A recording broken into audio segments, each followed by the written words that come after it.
Hi, I come to you from Copenhagen. I'm finally settling in. I almost didn't upload this video because I made it right in the middle of packing and I look like an absolute mess in it, but I felt like I should upload something and I didn't have anything else to upload, so yeah, enjoy seeing me looking like a mess. Past me, take it away. Hi! So you're catching me at a rather informal time since I am in the middle of packing, but before I go, I leave for Denmark tomorrow, but before I go, I wanted to record a quick video so I can maybe edit it while I'm on the plane and then upload it sometime when I get to Denmark. So this is something I've been wanting to do for a while, and I'm going to show my collection of antique jewelry. Now, I'm not going to show all of my jewelry because I have a lot of jewelry, and not all of it is old. And if I were to show you my entire jewelry collection, this video would be quite boring. So I'm just going to show you the oldest pieces and the most interesting pieces. Now, I'm not a great expert in jewelry. I can tell you very roughly when things are from, but I'm only going to be giving you rough estimates, so I apologize for that. But without further delay, let's get started. I think I'm going to go roughly from newest to oldest. So this is very simple. I think this dates to probably the 1910s. It's these silver links, and then these are moonstones. Moonstones are my favorite. Moonstones are my favorite gemstones. Followed by opals. Moonstones and opals are my favorites. But this is just very small, very delicate, but I think very pretty. I don't wear it very much because I don't really have anything that goes with it, but I still love to take it out and look at it, and eventually I'll find something to wear it with. And this was a birthday present when I was in middle school when I got this. Yeah, so this dates from, I believe, the 1910s. What next? This Cameo I bought for myself. It was when I got this when I had my first job. It was a present to myself. For working, I could finally afford to buy pretty things. And this wasn't a very expensive Cameo, but it was still, you know, the first piece of good jewelry I'd really ever bought, without, like, using my little kid in an antique store powers. Because when you're a little kid in an antique store, either the proprietor wants to get you out, and they won't talk to you at all, or the proprietor is really touched that there's a little kid in an antique store shopping for antiques, and they'll fall all over themselves trying to help you. It was quite a shock when I got older and I was just another irritating adult, because I stopped getting such good prices on things. But this is just a little Cameo that I bought myself. It dates from around 1900, and it's got this little loop here, so it can be worn as a necklace as well. Yeah. I don't know who the lady is. I'm not sure she's really meant to be anybody. She could just be stylistic. She used to have a bit more of a chin, I think, but that got broken off at some point. This brooch is damaged. There used to be, I think, another one of these right here. And I'm eventually going to find something to put there. I think maybe if I could find a pearl or something, I could put it on there.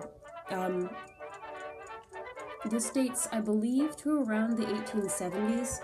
I don't really know why I think that. I think that it's these tassels, these metal tassels, seem very 1870s to me. But I could be completely wrong. I do know that it dates to pre-1900.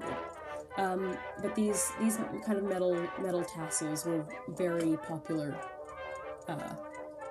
Victorian thing to do. This is called a bar brooch. I can't remember where or when I got this, but I've had it for quite a while. Ooh! And I'd like to continue having it, so I'm not going to throw it around the room. This is called a bar brooch. These were very popular in the late 1800s, early 1900s.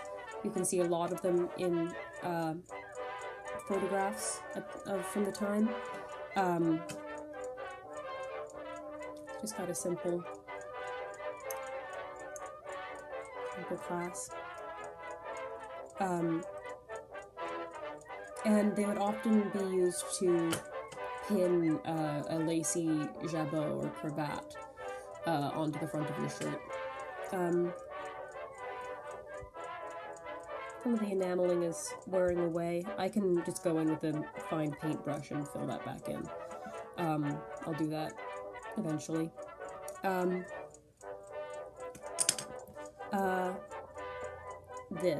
This is an abalone brooch, and it has got silver lining around it, but there's really no silver showing from the front. It's just the abalone, and the abalone is allowed to speak for itself.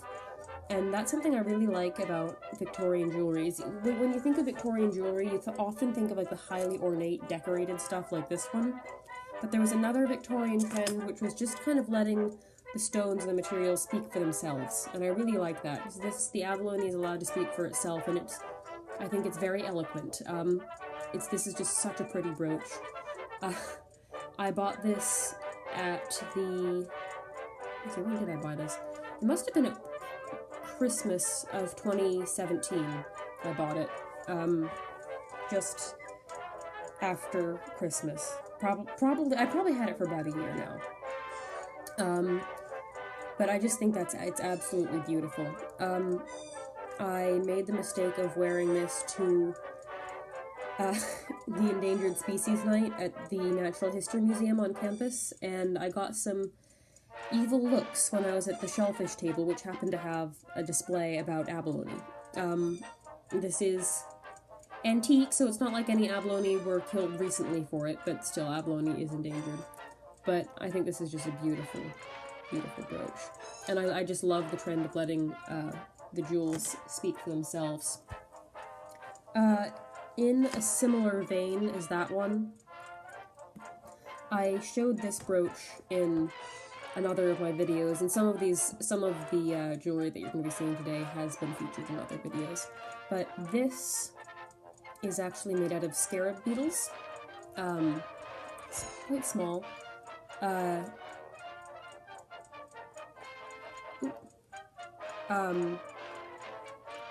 they're iridescent shells. Is that going to come into focus? It is not. Maybe if I come in close. Nope. Okay. But their iridescent shells make them as good as any stone. And there was actually a trend also of taking beetle shells and sewing them directly onto clothing, and you can't really tell when you look at pictures of it. I might try to put a picture of a dress decorated with beetle shells up here. When you look at it, you can't really tell that it's decorated with shells. It just looks like it's got these shiny beads. But I just absolutely adore this brooch. I think it's just so bizarre and slightly morbid and creepy. I just think it's great. And it's similar to the abalone one in that it really doesn't have a lot of decoration going on around the beetles. They're just allowed to speak for themselves. So yeah, I think this is one of my favorite brooches. I just absolutely adore it. This you've seen before in another of my videos. This is a lorgnette, and it's essentially just a double magnifying glass that you can wear around your neck. So it's not a monocle. Women didn't really wear monocles. Those are for men. But you can, I have fun. But if you pull this little button here down, oops, it was going to be a dramatic reveal too. And my finger was in the way. Come on, I'm going to try it again. If you pull this little button down, then it will pop open. And you can hold it, and it just acts as a magnifying lens. So you can, if you're reading something with small text, then you can see it a little bit better. And I absolutely love them. I don't need them. I've got pretty good eyes, but I just think that it's so fun to wear. I just love wearing it. and opening it and surprising people. This dates to around 1900. They were quite popular then. Yeah, I got this at a little antique shop in Massachusetts when I was visiting my family up there. This is a little... This is a chain, and it's got this pretty little thing on it. And on the end of the chain, this chain was actually, I believe, designed to hold either a watch or lorgnette or something. But on the end of this chain, I have this little pencil. And this dates also to around 1900. And this was a very Victorian thing to do, to have like a writing implement hanging off of your body somehow. Because they were, it's very useful. Sometimes you want to write down a note and you don't have a pen or a pencil and you have to like go looking for one. It's very, very useful to have one just hanging around your neck. And this has come to my rescue a lot. Here's another style. This one has the pencil there, and then here you have a pen nib. So you could have something like this. I use this one more because this one has more stuff to catch on things. I prefer to use this one. You could use either one of these, and they're very convenient and very handy. And you can kind of, what I like to do is I'll tuck the pencil into my waistband so it isn't swinging around. And if you need it, you just pull it out. So, this is next. I hardly ever wear or use this because it's very small. It's too small to really be practical. And I also don't really know where it would have been worn. I think actually that it probably would have had a much larger matching mesh purse, and this would have gone on the inside. This could also have been worn on a chatelaine at the waist, or it could have been worn pinned kind of to your shoulder here. But it's a little mesh purse. I've got some dimes in it. But I just think it's very cute and very pretty, and it kind of looks big when I hold it up like that, but if I hold it against my palm, you can see that it is quite a small thing, but it's very cute. And I just love it. I'm just going to put these coins back in.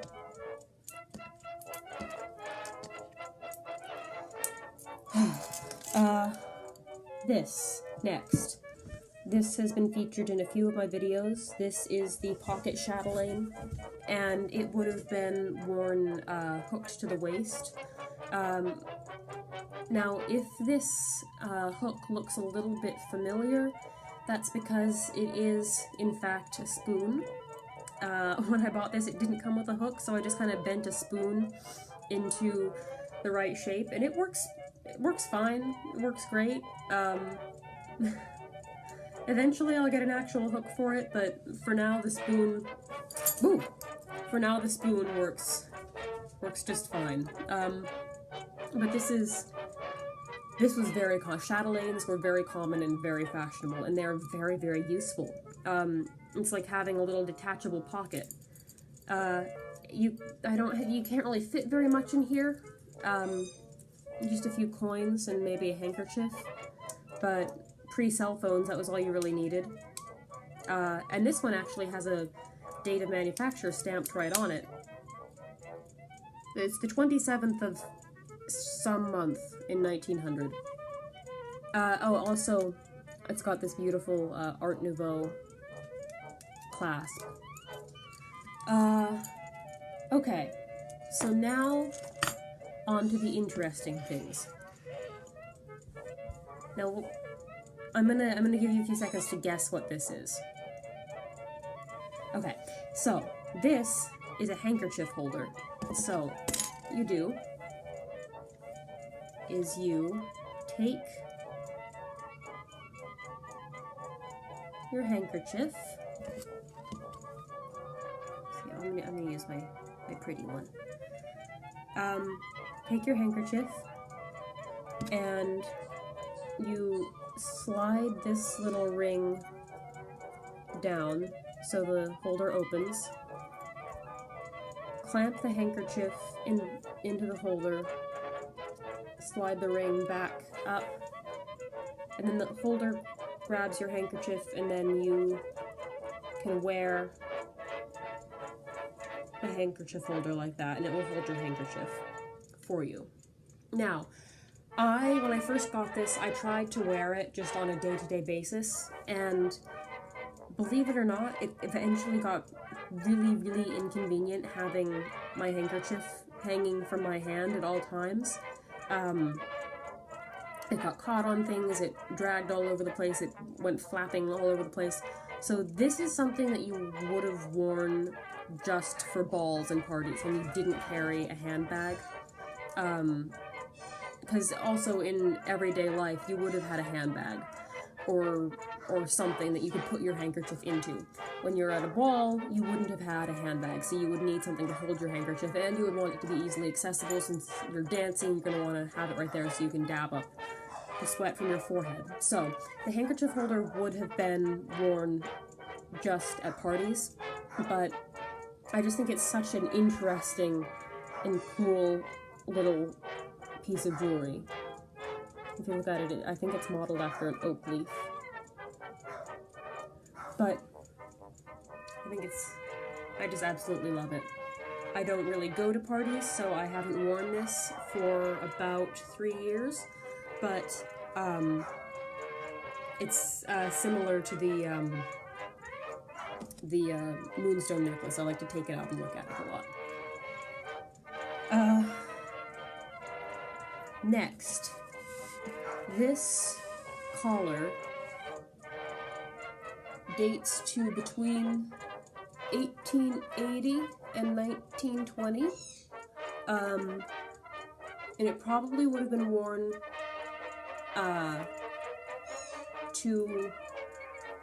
if you were invited to a party or a ball, you would have probably worn something like this.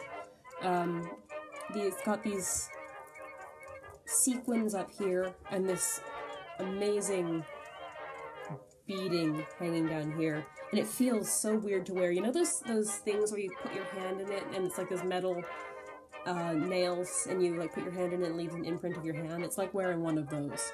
I just think it's absolutely amazing and fantastic, and it's just absolutely ridiculous, but I absolutely love it.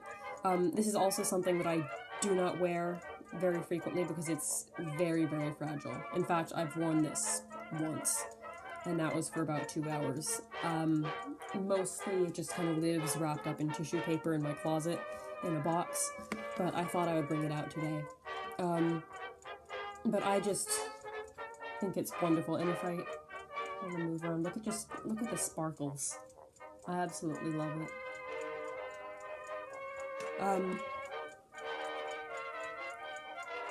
To get it off without breaking it. There we go.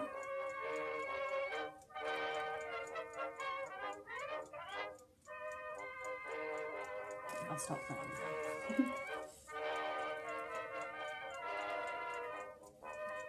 I don't really see a lot of this stuff very often, and also I'm not going to bring most of it with me to Denmark, so this is a nice way of seeing everything again. This I featured in another video. This is another Cameo, significantly larger than the other one. No! Gotta stop dropping things. Significantly larger than the other one. I believe the scene it's depicting is Aphrodite. I think I actually asked about that in my video in which I showed this, what scene it was depicting. I think this chariot is a very stylized shell. So I think this is Aphrodite being pulled by swans. This was given to me by my grandmother, who said that it belonged to her great aunt. So I don't know if it was commissioned by my great aunt or by my grandmother's great aunt, or if she got it from somewhere else. I know that it was made pre-1900, it's been in my family for anywhere from the 1860s to around 1900, and it could be older than that. I don't think it's much older than 1860. But I really, yeah, I don't know really when it was made, and I don't know exactly when it came into my family, but I absolutely love it. And it also raises some questions, because something like this would have been hugely expensive, because it's a gigantic cameo, and the carving is also very, very fine. If you look at the difference between the carving on this one and the carving on this one, you can see that this one is much more masterfully done than this one. And as far as I know, my family has never been hugely wealthy. So I have no idea how we came into possession of this, because from what I know of my family's history, we were never wealthy enough to be able to afford something that would be this expensive. But it's a mystery, but it's a very pretty mystery, and I'm very, very lucky and grateful to have it. So let me put it, I keep it in its own little box that I found. This padded box. Put it back in there. Next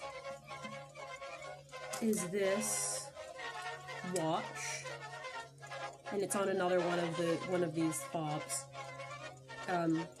This one's got this pretty traced gold thing in the middle.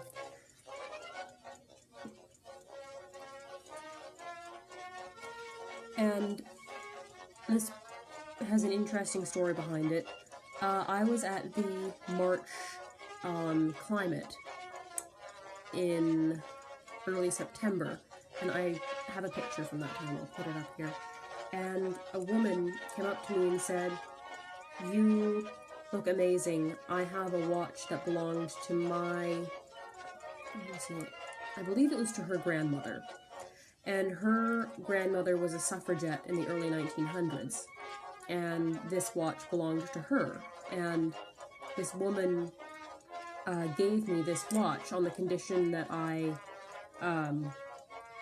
wear it to other climate rallies and things like that.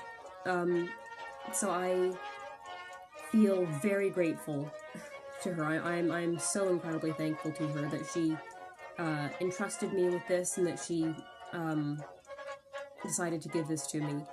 I absolutely love it. It's got this little design on the back. I absolutely love it and treasure it. And it's just gorgeous, I think. Yeah.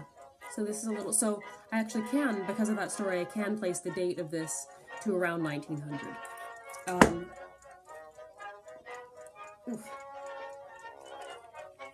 And then, last but not least, I'll just put this back in its box. Last but not least, there is this. My mother says that it looks like a coffin. I personally think it looks like a keyhole or a violin case, but people can interpret things how they want. What's that called? It's that test where you show people shapes and ask them what they see. But inside is this. Now this, oops. Oh, don't be turned around, come on. There we go. This is a watch that dates to the 1850s or 60s. It's from France. This would have been worn at the waist, or it could have been worn up here. The back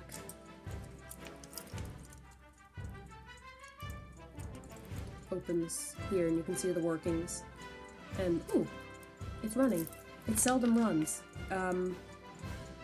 And you wind it here, and then you set the time here. And you use this to do that, this little...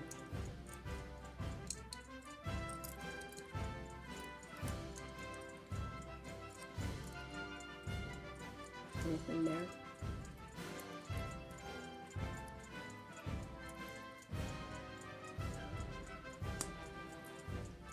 It's made, the body of this is made out of vulcanized rubber, which was a new process in the 1850s. And then this and this and this are either made out of jet or glass. This is also made out of vulcanized rubber. And then it's set in silver. I got this at the local flea market in Maine. And so this is not a family piece. This, when it was made, would have also been incredibly expensive. This was for the super rich. Luckily, it is no longer for the super rich because people don't want clocks that don't work. I don't know. I don't know what's wrong with people. Why wouldn't you want a non-working clock? Or maybe, just maybe, I'm the weird one to buy clocks that don't work. But, I absolutely love this, and I think it's beautiful even if it doesn't work. I have been tempted to wear it on my shoulder a few times, but it's very fragile, and I am terrified that it will come unpinned and it will fall off. Also, the numbers here were much darker and much more defined when I first got it than they are now, so even my wearing it like 5 times has worn away at them. So I don't like to wear it because I don't want to damage it anymore, so I mostly just leave it in its box.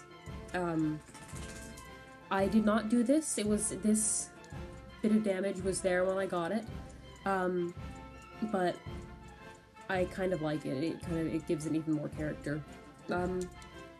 But yeah, so that's that. So that is those are the interesting pieces of my antique jewelry. I hope you enjoyed this video, and I will see you guys soon. Bye!